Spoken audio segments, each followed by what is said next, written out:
नमस्कार. अवधूत चिंतन श्री गुरुदेव दत्त. आज आपण माता लक्ष्मीला प्रसन्न करण्यासाठी रात्री 12 वाजताची सर्वात प्रभावी सेवा कशी करावी आणि ही सेवा वर्षातून एकदाच करता येते, त्यामुळे ती कशी आणि कधी करावी याबद्दलची संपूर्ण माहिती बघणार आहोत. आत्ताच नवरात्र होऊन गेले आहे आणि नवरात्रामध्ये आपण आई भगवतीच्या अनेक सेवा केल्या आणि आई भगवतीला प्रसन्न करण्यासाठी अनेक व्रत उपवास हे देखील केले. आज आपण कोजागिरी पौर्णिमेला माता लक्ष्मीला प्रसन्न करण्यासाठी माता लक्ष्मीची आणि भगवान विष्णूंची खूप प्रभावी सेवा बघणार आहोत, जेणेकरून आपल्याला माता लक्ष्मी लवकरात लवकर प्रसन्न होऊन धन, संपत्ती, वैभव प्राप्तीचा आशीर्वाद देईल. कोजागिरी पौर्णिमा म्हणजेच शरद पौर्णिमा, म्हणजेच अश्विन पौर्णिमा आणि म्हणजेच रास पौर्णिमा आणि या पौर्णिमेला नवरात्र पौर्णिमा असे देखील म्हणतात. असे म्हटले जाते की कोजागिरी पौर्णिमेलाच माता लक्ष्मीचा जन्म झाला आहे. समुद्रमंथन झाले होते तेव्हा समुद्रमंथनातून 14 रत्ने बाहेर पडली होती. त्यातील एक रत्न म्हणजे माता लक्ष्मी आहे आणि कोजागिरी पौर्णिमेलाच माता लक्ष्मीचा जन्म झाला आहे. असेही म्हटले जाते की माता लक्ष्मी भगवान विष्णूंसोबत, इंद्रदेवांसोबत, चंद्रदेवांसोबत आणि कुबेर देवांसोबत कोजागिरी पौर्णिमेला भ्रमणासाठी निघते आणि भ्रमण करत असताना माता लक्ष्मीकडे अमृत कलश असतो आणि कोजागिरी पौर्णिमेला जे कोणी जागे असते त्याला माता लक्ष्मी अमृत कलशाचा आशीर्वाद देते आणि त्याच्यावर अमृत कलशाने धन, लक्ष्मी, संपत्ती यांचे वर्षाव करत असते. कोजागिरी पौर्णिमेला माता लक्ष्मी हातात अमृत कलश घेऊन को जागरती असे म्हणत भ्रमण करत असते आणि जे कोणी या कोजागिरी पौर्णिमेला जागे असते, माता लक्ष्मीची सेवा करत असते, पूजा करत असते, त्यांना माता लक्ष्मी भरभरून आशीर्वाद देते. आता कोजागिरी पौर्णिमा सोमवारी दुपारी 12:34 सुरू होणार आहे आणि मंगळवारी सकाळी 9:16 कोजागिरी पौर्णिमा समाप्त होणार आहे. आता आपल्याला माता लक्ष्मीची जी काही सेवा करायची आहे ती सोमवारी करायची आहे, म्हणजे सोमवारी रात्री 12 वाजता करायची आहे, म्हणजेच मंगळवार सुरू होतो त्या दिवशी आपल्याला ती सेवा करायची आहे. आता आपल्याला सेवा ही रात्री 12 वाजता सुरू करायची आहे, त्यामुळे तुम्ही सेवेची मांडणी ही आधी करून ठेवू शकता. म्हणजे 11:30 किंवा 11 वाजता तुम्ही मांडणीला लागले तरी तुमची मांडणी 15-20 मिनिटांमध्ये होते आणि तुम्ही 12 वाजता सेवेला लागू शकता. आता ही सेवा आपल्याला सोमवारी रात्री 12 वाजताच करायची आहे. तुम्हाला मंगळवारी रात्री 12 वाजता ही सेवा करता येणार नाहीये किंवा रविवारीही ही सेवा करता येणार नाहीये, त्यामुळे तुम्हाला ही सेवा ही सोमवारी रात्री 12 वाजताच करायची आहे. तुम्ही ही सेवा देवघराच्या जवळ किंवा देवघराच्या आजूबाजूला देवांजवळ देखील करू शकता. त्यासाठी तुम्हाला काय करायचे आहे तर थोडीशी जागा स्वच्छ करून घ्यायची आहे, त्यावर पाट ठेवायचा आहे, त्यावर तुम्ही पांढरे वस्त्र अंथरू शकता.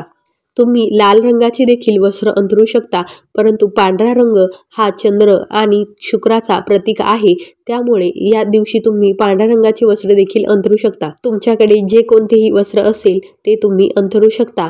त्यानंतर आपल्याला दिवा लावून घ्यायचा आहे आणि दीपपूजन करून घ्यायचे आहे. तुम्ही तुपाचा दिवा लावू शकता, नाहीतर तुम्हाला नाही जमले तर तुम्ही तेलाचा दिवा देखील लावू शकता. त्यानंतर तुम्ही लक्ष्मी माता आणि कुबेर यांची मूर्ती असेल तर ती ठेवू शकता. जर तुमच्याकडे मूर्ती नसेल तर तुम्ही पानावर तांदूळ ठेवून त्यावर सुपारी देखील ठेवू शकता. माता लक्ष्मीची प्रतीक म्हणून 1 सुपारी आणि कुबेरांची प्रतीक म्हणून 1 सुपारी अशा 2 सुपाऱ्या तुम्ही 2 पानांवर तांदूळ ठेवून मांडू शकता. जर तुमच्याकडे माता लक्ष्मीची मूर्ती असेल, कुबेरांची मूर्ती असेल, श्रीयंत्र असेल तर तुम्ही ते मांडू शकता. जर नसेल तर प्रतिकात्मक सुपारी देखील मांडू शकता. सुपारी किंवा मूर्ती मांडण्यासाठी आपल्याला त्यांच्या खाली 2 विड्याची पाने ठेवायची आहे, त्यावर तांदूळ ठेवायचे आहे आणि मग त्यावर सुपारी किंवा मूर्ती ठेवायची आहे. त्यानंतर आपल्याला इंद्रदेवांचे प्रतीक म्हणून कलश मांडायचा आहे. त्यासाठी आपल्याला पाण्याने भरलेला तांब्याचा कलश घ्यायचा आहे आणि त्यावर कुंकवाने स्वस्तिक काढून घ्यायचे आहे. 5 दिशेला 5 बोटे ओढून घ्यायची आहे आणि त्या कलशाखाली थोडेसे तांदूळ ठेवायचे आहे आणि त्यावर आपल्याला कलश ठेवून घ्यायचा आहे आणि त्या कलशात आपल्याला 5 आंब्याची पाने ठेवायची आहे. कलशाची मांडणी ही आपल्याला इंद्रदेवांचे प्रतीक म्हणून करायची आहे. आता त्यानंतर आपल्याला चंद्रदेवांचे प्रतीक काढायचे आहे. तर चंद्रदेवांचे प्रतीक म्हणून आपल्याला तांदळाने गोल काढायचे आहे. ज्याप्रमाणे चंद्र गोल असतो, ज्याप्रमाणे पौर्णिमेचा चंद्र गोलाकार दिसतो, त्याप्रमाणे आपल्याला तांदळाने हा गोल काढून घ्यायचा आहे. त्यानंतर मग आपल्याला माता लक्ष्मीची पूजा करायची आहे। माता लक्ष्मीचा मंत्र म्हणून आपल्याला माता लक्ष्मीची पूजा करायची आहे। जर तुमच्याकडे श्रीयंत्र असेल तर माता लक्ष्मीच्या समोर तुम्ही श्रीयंत्र ठेवू शकता। त्यावर कमळगट्ट्याची माळ असेल तर तीही घालू शकता। जर तुमच्याकडे नसेल तर तुम्ही ठेवले नाही तरीही चालते। त्यानंतर कुबेरांची पूजा करायची आहे। तुम्हाला जो काही कुबेरांचा मंत्र येत असेल तो म्हणून तुम्ही कुबेरांची पूजा करू शकता आणि तुमच्याकडे जर कुबेर यंत्र असेल तर तेही तुम्ही तिथे ठेवू शकता आणि त्याचीही पूजा करू शकता आणि जर नसेल तर नाही ठेवले तरीही चालते। त्यानंतर आपल्याला कलशाची पूजा करायची आहे। ओम इंद्र देवताभ्यो नमः या मंत्राचा जप करून आपल्याला इंद्रदेवांची कलशाच्या रूपात पूजा करायची आहे। त्यानंतर आपण चंद्रदेवांचे प्रतीक काढलेले आहे त्याची सुद्धा हळद कुंकू लावून पूजा करायची आहे। ओम चंद्र देवताभ्यो नमः असे म्हणून तुम्ही चंद्रदेवांची पूजा करायची आहे आणि सर्वांना फुले वाहून घ्यायची आहे। त्यानंतर ही पूजा करण्याआधी तुम्हाला दूध आटवायचे आहे आणि ते चंद्राच्या प्रकाशात ठेवून मग ते नैवेद्य म्हणून माता लक्ष्मीच्या समोर अर्पण करायचे आहे। तुम्हाला या दिवशी माता लक्ष्मीला दुधाचा नैवेद्य अर्पण करायचा आहे। त्यामुळे तुम्ही दूध आटवले नसेल तर तसेही साधे दूध तुम्ही ठेवू शकता आणि दुधावर तुम्ही तुळशीचे पान ठेवून हा नैवेद्य तुम्ही देवीला अर्पण करू शकता। आता तुम्हाला माता लक्ष्मीची जी काही सेवा करायची आहे ती तुम्हाला 12 वाजेपासून 12:39 वाजेपर्यंत करायची आहे। म्हणजेच 12 ते 12:30 मध्ये आपल्याला ही सेवा करायची आहे। 12:30 नंतर 5-10 मिनिट तुमची सेवा वाढली तरीही काही हरकत नाही। बरेच लोक कोजागिरीला फक्त पूजा मांडतात आणि सेवा करत नाही, तर तुम्ही पूजा जर मांडली आहे तर तुम्हाला सेवा करणे ही गरजेचे आहे। आपण नैवेद्य ठेवल्यानंतर नैवेद्याला देखील हळद कुंकू लावून पूजा करायची आहे आणि त्यानंतर एक मंत्र म्हणायचा आहे। ऋण रोगादी दारिद्र्य अपमृत्यू भय शोक मनस्ताप नाशयंतु मम सर्वदा असा मंत्र म्हणून प्रार्थना करायची आहे। आता आपण पूजा मांडणी केली आहे। आपल्याला लक्ष्मी प्राप्तीसाठी माता लक्ष्मीला प्रसन्न करण्यासाठी काय सेवा करायची आहे तर या काळात आपल्याला लक्ष्मी प्राप्तीच्या सर्वात प्रभावी सेवा करायच्या आहे। त्यासाठी सर्वात पहिले तर आपल्याला श्री स्वामी समर्थ या मंत्राच्या 11 माळी जप करायचा आहे। त्यानंतर 1 माळ लक्ष्मी गायत्री मंत्राचा जप करायचा आहे। त्यानंतर 1 माळ विष्णू गायत्री मंत्राचा जप करायचा आहे। त्यानंतर 1 माळ कुबेर मंत्राचा जप करायचा आहे। त्यानंतर 16 वेळेस श्री सुक्तम पठण करायचे आहे आणि 1 वेळेस व्यंकटेश स्तोत्रमचे पठण करायचे आहे आणि गीतेचा 15वा अध्याय देखील तुम्हाला पठण करायचा आहे। अशा प्रकारे कोजागिरी पौर्णिमेला रात्री 12 वाजता तुम्हाला या सर्व सेवा करायच्या आहे। कोजागिरी पौर्णिमेला आपण ही जी काही सेवा करत असतो याला एक लक्ष्मीपूजन असे देखील म्हणतात। वर्षातून 2 लक्ष्मीपूजन केले जातात, त्यातील एक दीपावलीच्या दिवशी आणि एक कोजागिरी पौर्णिमेला केले जाते। परंतु अनेक लोकांना कोजागिरी पौर्णिमेला हे लक्ष्मीपूजन केले जाते, लक्ष्मीची सेवा केली जाते हे माहीतच नसते।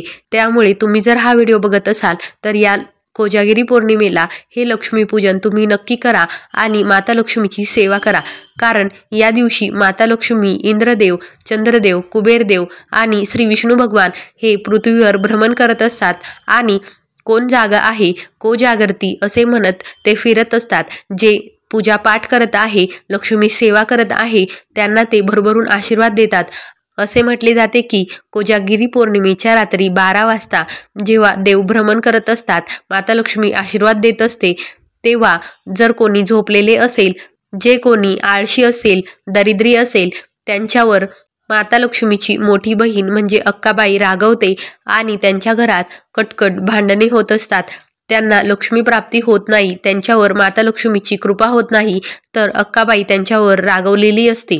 आता या सेवा कोणी कराव्या तर या सेवा घरातील कोणतीही व्यक्ती करू शकते। जर एखादी स्त्री ही सेवा करणार असेल आणि तिला जर काही प्रॉब्लेम असेल, तिला मासिक धर्म असेल तर घरातील पुरुष देखील या सेवा करू शकता। घरातील कोणत्याही व्यक्तीने या सेवा केल्या तरी त्या घरात भरभराटच होणार आहे। त्यामुळे घरातील कोणतीही व्यक्ती ही सेवा करू शकते। आता जागरण कोणी करावे तर घरातील लहान मुले सोडली तर घरातील इतर व्यक्तींनी जागरण केले तरीही चालते, परंतु ज्यांना काही मेडिकल प्रॉब्लेम असेल त्यांनी जागरण नाही केले तरीही चालेल। आता ही सेवा करताना घरातील दारे खिडक्या उघडाव्या का तर तुम्ही जर सेफ एरियात राहत असाल, तुम्हाला जर रात्री 12 वाजेनंतर दरवाजा उघडा ठेवणे, खिडक्या उघड्या ठेवणे सुरक्षित वाटत असेल तरच तुम्ही ते उघडे ठेवा, अन्यथा उघडा ठेवू नका। तुम्ही दरवाजा लावून देखील सेवा करू शकता। आता तुम्ही जो काही नैवेद्य ठेवलेला आहे तो घरातील व्यक्ती घेऊ शकता आणि त्यानंतर जी काही पूजा मांडलेली आहे ती आपल्याला दुसऱ्या दिवशी उचलायची आहे. दुसऱ्या दिवशी म्हणजे मंगळवारी ही पूजा आपल्याला उचलायची आहे. त्यासाठी जे काही आपण कलश मांडलेला आहे त्या कलशातील पाणी कोणत्याही झाडाला तुम्ही अर्पण करू शकता, फक्त तुळशीला अर्पण करू नका. नंतर आपण पूजेमध्ये जो काही तांदळाचा वापर केलेला आहे चंद्र बनवण्यासाठी किंवा सुपाऱ्यांखाली, ते आपल्याला आपल्या धान्यामध्ये टाकायचे आहे किंवा तुम्ही पक्ष्यांना देखील घालू शकता. आणि सुपाऱ्या ज्या आहे त्या आपल्याला व्यवस्थित ठेवून द्यायच्या आहे. आणि पुढच्या लक्ष्मीपूजनला म्हणजे अमावस्येला आपल्या दीपावलीच्या वेळेस जे काही लक्ष्मीपूजन येणार आहे तेव्हा आपल्याला त्या सुपाऱ्या वापरायच्या आहे. आणि आपण जी काही फुले पाने वाहिलेली आहे ती आपल्याला निर्माल्यात सोडायची आहे. अशा प्रकारे आपल्याला कोजागिरी पौर्णिमेला या सर्व सेवा करायच्या आहे आणि माता लक्ष्मीला प्रसन्न करून घ्यायचे आहे. आता या सेवा ज्या तुम्हाला सांगितलेल्या आहे त्यांची लिस्ट डिस्क्रिप्शन बॉक्समध्ये दिलेलीच आहे. अशा प्रकारे कोजागिरी पौर्णिमेला जर तुम्हाला माता लक्ष्मीची सेवा करायची असेल तर रात्री 12 वाजता तुम्ही ही सेवा करू शकता.